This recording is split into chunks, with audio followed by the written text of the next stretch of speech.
Ja, hier wordt flink aan de weg getimmerd. En met hier bedoel ik Hulsberg. Een typisch forensendorp midden in de Zuid-Limburgse heuvels en vooral bekend om die zendmast. We schrijven het begin van de jaren 60. Jaren van explosieve groei op alle denkbare terreinen.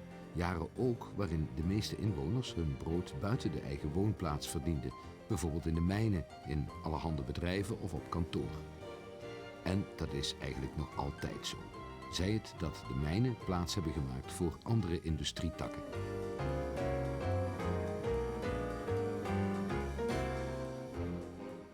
Kenmerkend voor de ruim 2000 zielen tellende gemeenschap was het open karakter en de muzikaliteit. Muzikaliteit die nog eens extra onderstreept werd door de vele druk bezochte horecagelegenheden, waar in de weekends stevast naar hartelust gedanst en genoten kon worden van live muziek.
In Hulsberg kennen ze hem allemaal. Onze gids van vandaag, Jacques Keulen.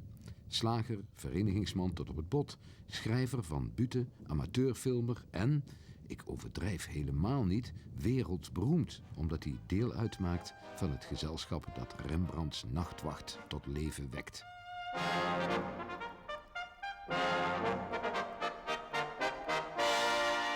Kijk, dat is hem.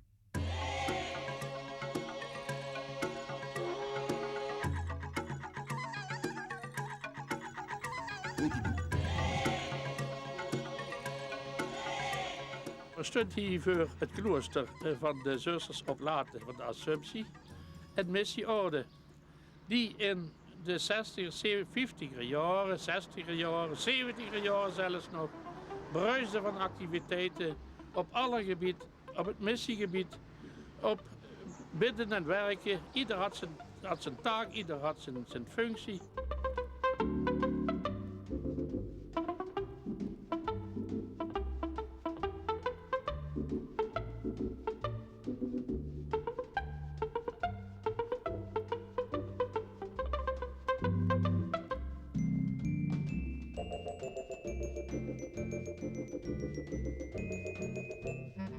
Deze zusters die houden het meeste werk op de meesterschool. Die hadden de eerste, tweede, derde klas. Misschien één juffrouw, ik weet het niet, maar... zuster Dominique, dat was de oudste van de school. De zevende, achtste klas, dat was huisartschool. Dat gaven ze ook te bieden. Dat was koken, strieken, nee.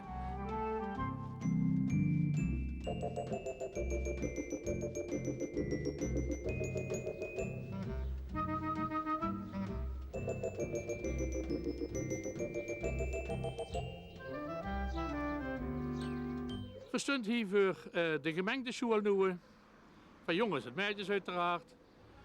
In vroegere jaren waren dit hier alleen de jongensschool. Wie dat nog allemaal streng gescheiden was, achter de meisjes hier de jongens.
belangrijkste werkgever hier in Hulsberg, dat was in den tijd Paffen, confectiebedrijf.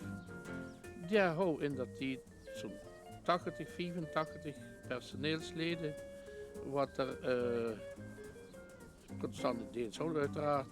En die maakten kostuums, herenkostuums.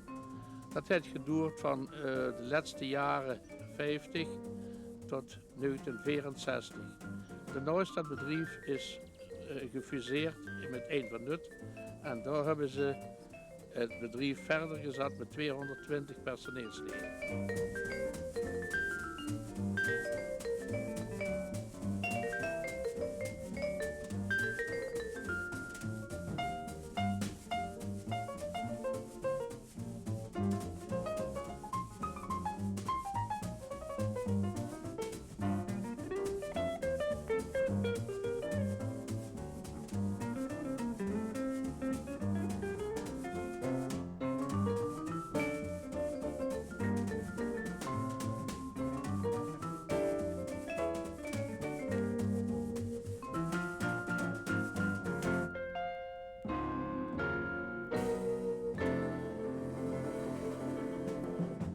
Hier stond van nu in het oudstruitje, oud gedeelte van Hulsberg.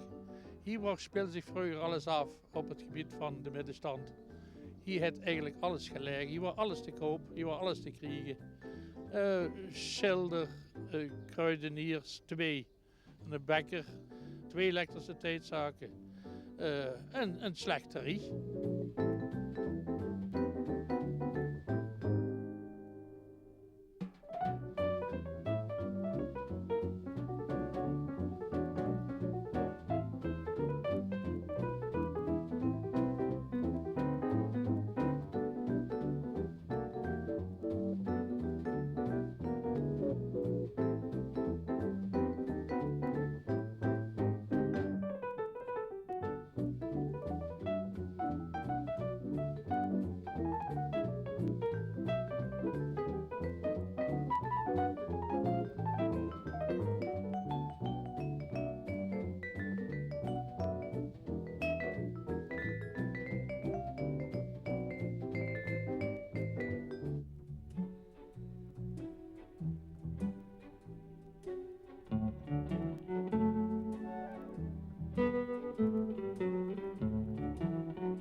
Dan had er ook in Hulsberg nog Hotel het Eekske en daar wordt toch wel ganz wat lui ondergebracht.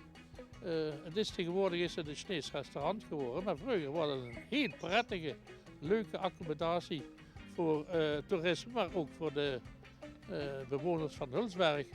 Die konden zich daar ganz goed amuseren, een paar uur.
Hier achter mij staat de Boerenleenbank.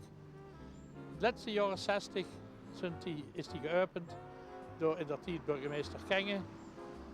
Het was een feestelijke opening met heel veel belangstelling voor een welkome zaak hier in Hulsberg.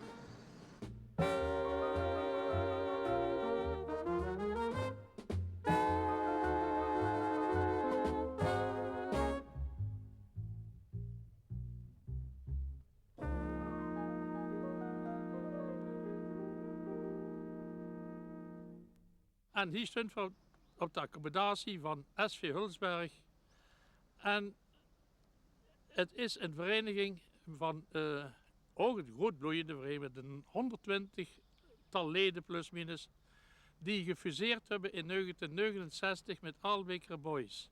Die worden ook in 1967 worden die kampioen. Sander Boutrijden, kan ik me nog goed herinneren, heb ik ook zijn leven opgenomen. En ik dacht dat hetzelfde jaar ook Hulsberg kampioen wordt. Tegen welke club weet ik niet meer. Maar ik weet wel dat er een Jo Roef was in de goal had gestaan.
Veel succes, SV Hulsberg.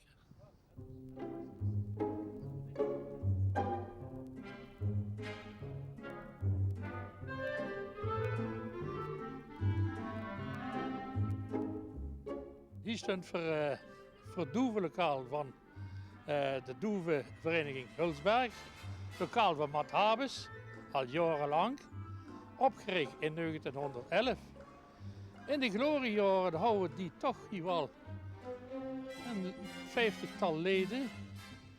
De vereniging die bloeide en die bloeide tot er een kentering kwam. En tegenwoordig zitten ze nog met een ledenaantal van een stuk of 20.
Ja, jongen, ik word hier in de zaak.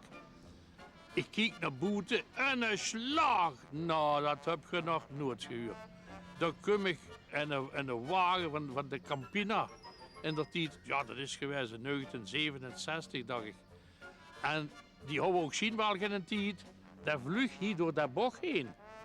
Die deuren vliegen open, de auto op de kant. Honderden flessen limonade, melk, eier, vlogen al uit de auto. We hebben hier de lui, die hebben hier toch staan vegen en bijeen rapen. Wat ik kriegen wordt. Het wordt er vast, dat heb je nog nooit met gemak hier in het dorp.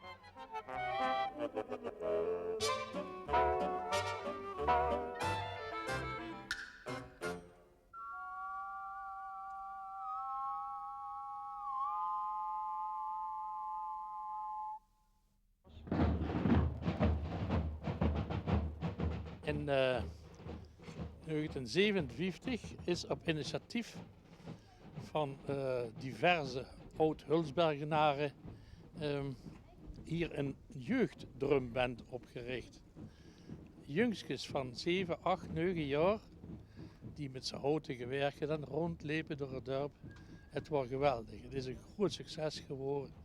Maar die jongskes die groeiden op. Die jongskes die worden 13, 14 jaar. En die kosten ze niet naar heim sturen, naar huis sturen. Dan hebben ze van die jeugdschutterij hebben ze een drumband gemaakt. En dat bestaat vandaag de dag nog. Hier in dit lokaal hier achter mij, daar hebben die het verenigingslokaal.